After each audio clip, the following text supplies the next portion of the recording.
Le continent africain démarre la semaine avec des avancées dans plusieurs domaines. Amis internautes, voici l'essentiel à retenir ce lundi soir.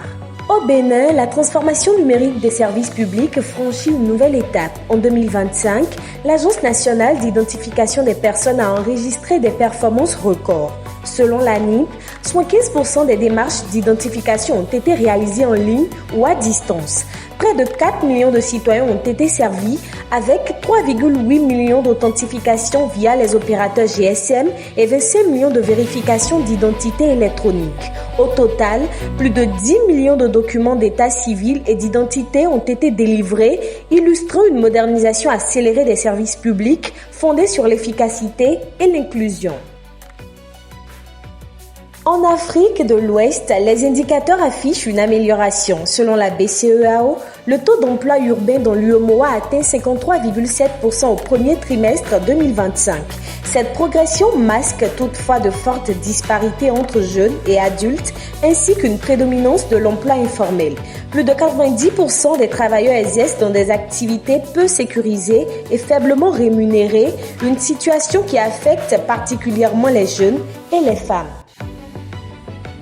Autre dossier sous surveillance, celui des finances publiques au Gabon. Le pays se retrouve de nouveau au centre des échanges avec le FMI. L'institution prévoit une mission à Libreville en février 2026, alors qu'aucune demande formelle de programme n'a encore été déposée.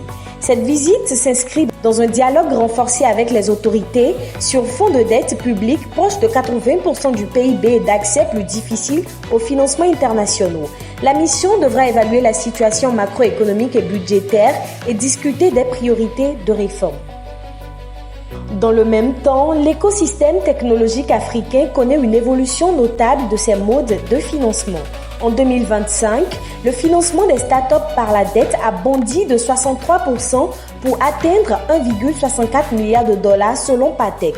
La dette représente désormais 41% des capitaux investis contre 31% en 2024, traduisant une maturité accrue des jeunes pousses. Le Kenya, l'Égypte et le Nigeria concentrent essentiellement des opérations, confirmant la dette comme un pilier du financement technologique sur le continent.